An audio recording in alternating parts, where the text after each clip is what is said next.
You're listening to the Weekend Sport Podcast with Jason Pine from News Talk ZB. Go to James McOnie, who is still in the Northern Hemisphere, from the Paris Olympics across to the UK, where you'll be jumping around and visiting various people. Opening weekend of the Premier League season, of course. James, Chris Wood has another goal. That's 9 Premier League seasons now in which he scored. He got the goal in Forest's 1-1 draw with Bournemouth to open the Premier League season. More goals in the Premier League now than Eric Cantona. What a player Chris Wood has become. It's unbelievable, isn't it? I'm so thrilled for Chris Wood, and I feel like I've watched enough podcasts saying that Forest are going to be in the relegation zone to think that they haven't really factored in Chris Wood, because he keeps scoring goals. He's an important part of that club, and I think they've got actually a pretty good nucleus of attacking players. So I know it was only 1-1, but hey, it's a point, and Chris Wood just doesn't miss. You know, he's reliable. And very, very reliable. They all count for one. Doesn't matter. And, he's just a guy a lot of teams would like to have. I guess his heir apparent in the All Whites anyway would be Ben Waine. He's at Plymouth Argyle now. Wayne Rooney's his boss, James. I know. I'm going down there to see him on Monday for Crowd Goes Wild.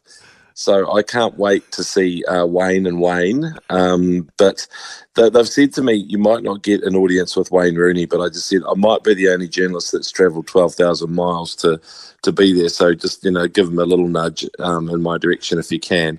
But Ben Waine, I think that this is a big season for him.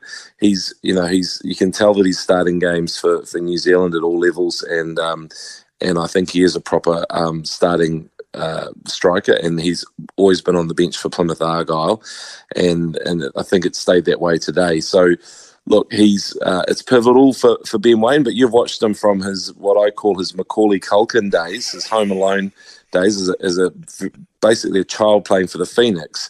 I think this is going to be massive, learning from pretty much one of the greatest English strikers of all time. Yeah, no, terrific for him. You just need to send Plymouth Argyle footage of you interviewing Tony Hawk and Scotty Scheffler and tell them that actually Wayne Rooney's not such a big deal for you. Anyway, I'm sure. And Ray Gunn. True, Ray Gunn. Three of the biggest stars on the planet. Wayne Rooney's he'll be very sort of commonplace by comparison. Hey, did you get the chance to get in front of a TV and watch the All Blacks?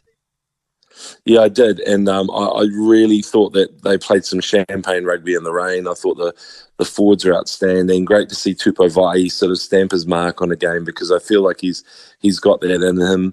The loose forwards actually were excellent, weren't they?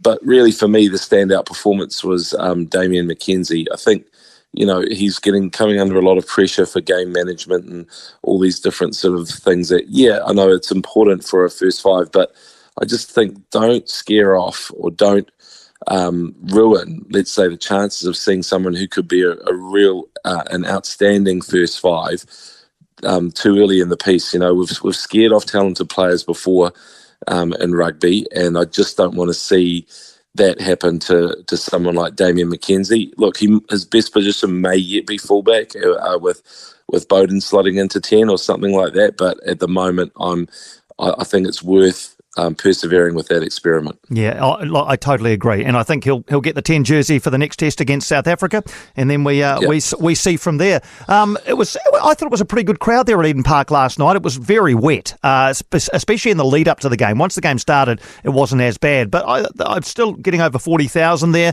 We've talked during the week about the lack of crowd by comparison in Wellington. I think every sports organisation is looking for a way to make their events pop, if you like. I mean, you're an out-of-the-box thinker. Have you got any thoughts on this?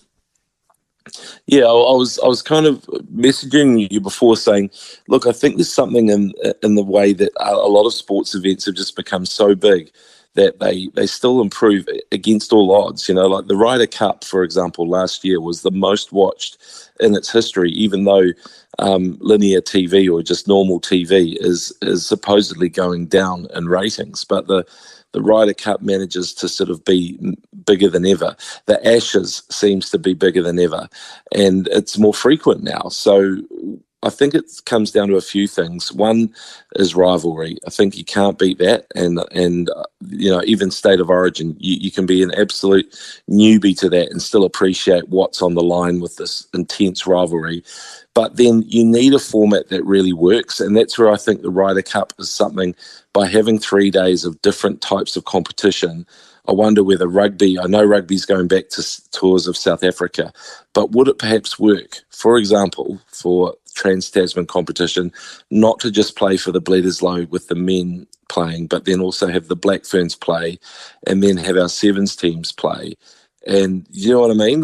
So there's 4 games. Yes. And then it all becomes a massive format so that you're all fully engaged in all these different styles of rugby. And I mean, that's just for rugby, but I feel like in other sports that could happen, football, whatever you like, they need to have some just tweak the format a bit so that people are properly interested in the outcome. Yeah, when you're talking innovation, nothing should be off the table. Just kick some ideas around. I like that. Even what do we add the touch blacks in? Have a game of touch as well. Absolutely. As part of it all. Why not? I mean, let's kick some ideas around and see what flows to the top. Hey, now speaking of ideas, you've got a new can I call it a show? I'm not sure what the right terminology is these days.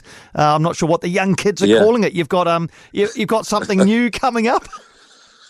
It's really a chat show that's on Sky. Starts tomorrow night, 7:30 p.m. on Sky Sport 1, and it's called "It's Not Tiddlywinks." So it's in reference to Tana Umanga's famous quote when he was saying to the ref, "We're playing rugby here," and it's really just having players sharing stories that they wouldn't normally share.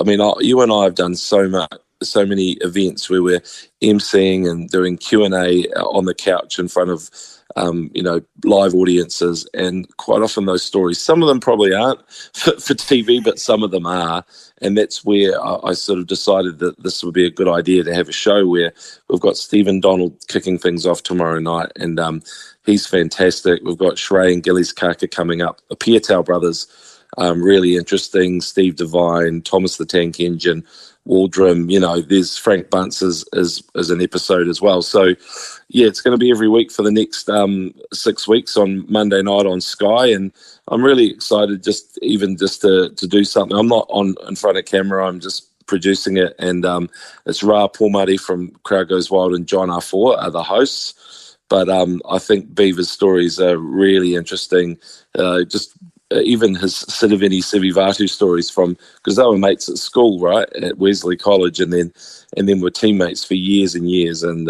you could listen to them all day, but they are half an hour, so that's my plug. Tune in. Nice one. A good plug too. Excellent to chat to you, mate. All the best with Wayne and Wayne, with Ben and Wayne, with Wayne and Rooney when you get down to Plymouth, wherever that might be. Hey, great to chat as always, mate. We'll catch up again next Sunday. Cheers, Piney. Thanks, mate. Yeah, Rooney. James McOnie from the UK. Off to see Wayne Rooney and Ben Wayne. No doubt we'll hear all about that next week when James McOnie joins us in his next instalment of Sunday afternoons on Weekend Sport. For more from Weekend Sport with Jason Pine, listen live to News Talk ZB weekends from midday or follow the podcast on iHeartRadio.